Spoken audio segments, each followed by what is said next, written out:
Monsieur le préfet, bonjour. Bonjour, monsieur Tanguy. Merci beaucoup d'avoir décroché notre appel ce matin. Je rappelle que vous êtes Elias Oubiao Aïné, préfet du département de la Donga. Monsieur le préfet, nous allons progressivement vers les fêtes de fin d'année. On sait que la période là rime très souvent avec l'insécurité, notamment dans les communes relativement vastes et surtout proches des frontières comme on les connaît assez poreuses dans votre département. Alors, quelles sont les mesures que vous prenez actuellement ou que vous aviez prises, monsieur le préfet, pour cette période-là? Merci beaucoup une fois, monsieur le journaliste.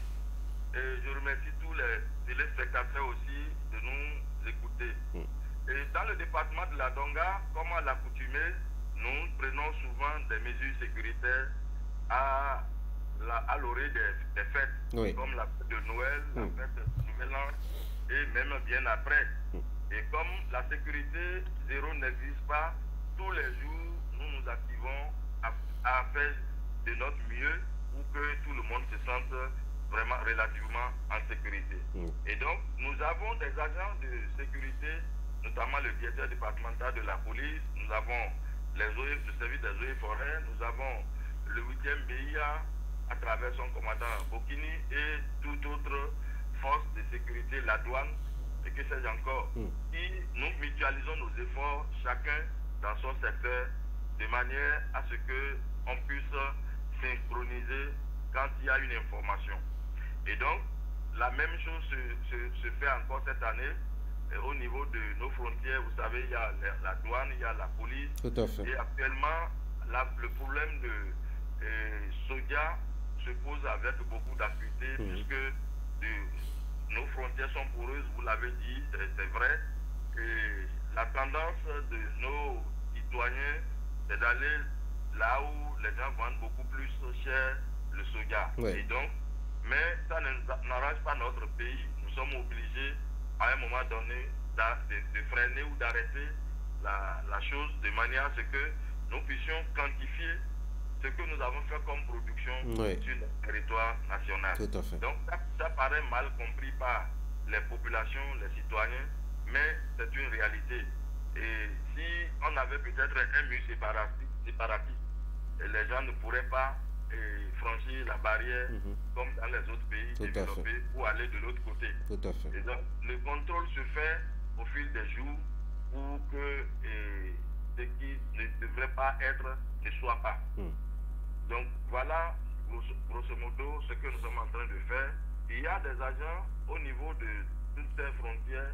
C'est vrai aussi, il y a des moellons qui sont posés, qui constituent des entraves aujourd'hui pour pouvoir circuler librement et rentrer du côté de l'ouest, je voudrais dire le Togo. Tout à fait.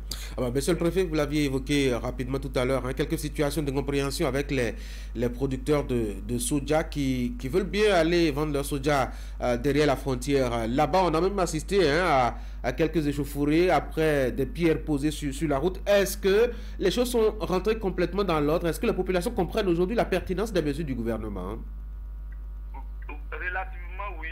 Relativement oui, puisque il y a encore certaines de ces brebis galeuses qui pensent toujours à les faire parce qu'il y a un plus par rapport au prix de l'autre côté. Tout à fait. Bon, nous essayons de sensibiliser parce que la seule force que nous avons ou la seule arme que nous avons, c'est la sensibilisation.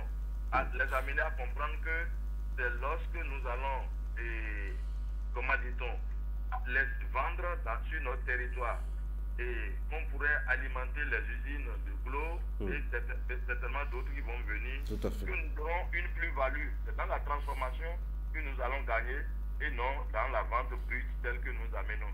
Même si le prix est double au Togo et que ici il est peut-être la moitié, bon, c'est vrai, c'est quand les gens ils évaluent le coût de production, ils voient qu'ils sont à paix. Moi, qui vous parle principalement, j'ai des parents et très proches, mes jeunes frères qui ont produit, je les en empêche pour dire, n'allez pas, parce que l'État, nous lui devons respect et il faut restaurer son autorité. Puisque voilà ce que notre gouvernement a décidé. C'est cela qui va nous arranger. Et le gouvernement ne pourra pas nous conduire dans le décor. Nous voyons l'argent, il est blanc, bien entendu, mais il n'est pas et tout de suite, c'est un mauvais serviteur, comme on le dit, ou bien comment l'expression dit. L'agent est bon, mais c'est un mauvais serviteur à des moments donnés.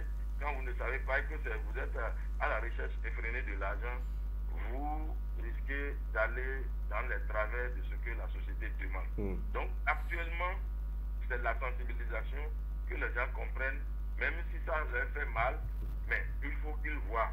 Bon, aussi, au niveau des efforts du gouvernement, nous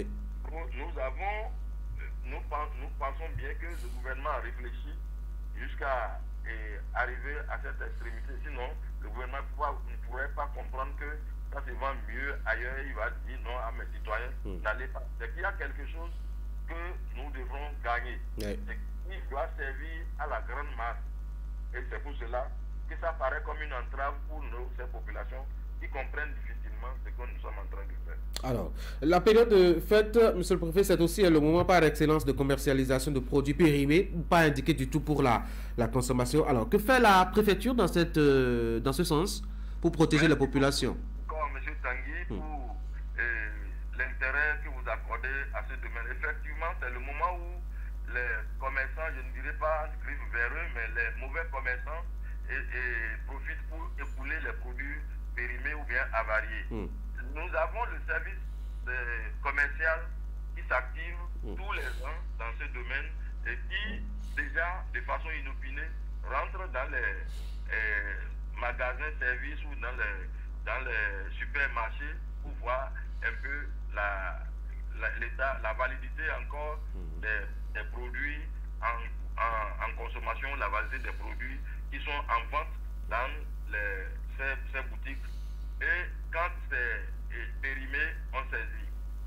Lorsque c'est pas périmé, qu'il y a encore un délai devant, bon, il n'y a pas de souci. Il y a même des gens qui sont verbalisés pour ça, parce que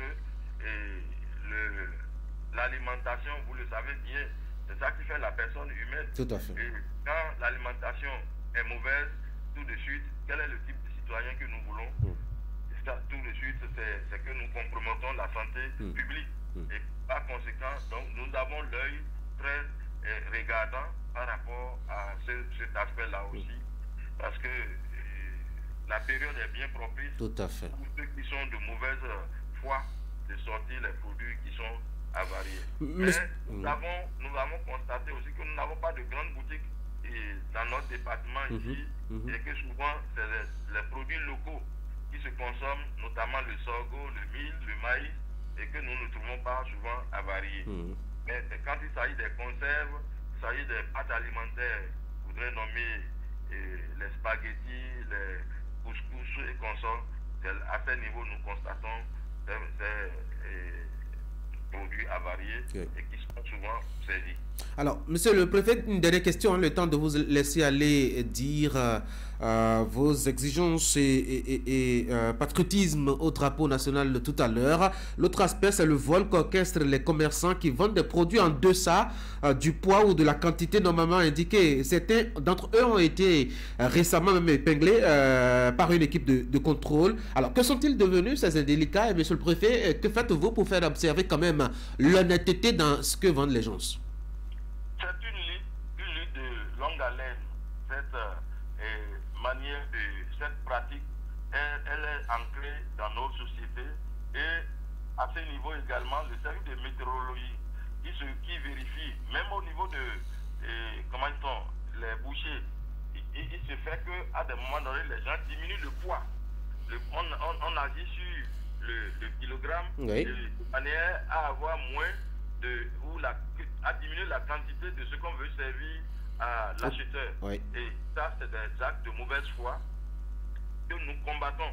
Et donc, par rapport à ce que vous venez de dire, c'est la même chose. La lutte, elle est permanente, comme je le disais tantôt.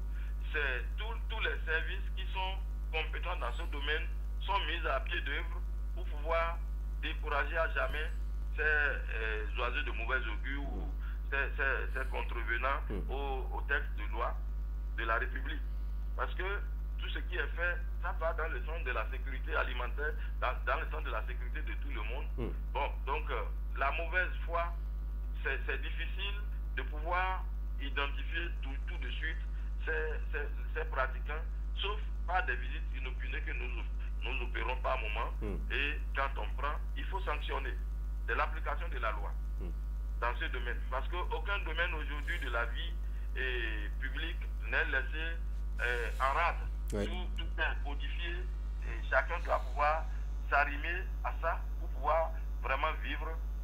Parce que j'ai souvent l'habitude de dire aux gens que nous, dans la République, nous avons les mains liées. On est tous attachés, mais c'est quand vous respectez les lois à ce moment que vous vous sentez libre. Tout à fait. Mais lorsque vous ne les respectez pas, et qu'on vous applique la loi, le procureur ou tous ceux qui sont chargés d'appliquer la loi, c'est à ce moment-là on se rend compte que effectivement on a les mains liées. Donc être libre, c'est être vraiment d'une manière ou d'une autre. Respectueux des tests. Les lois de la République l'exigent. Monsieur le préfet, merci beaucoup d'avoir été en ligne. Je rappelle que vous êtes Elias Obiaou-Aïné, vous êtes le préfet du département de la Donga.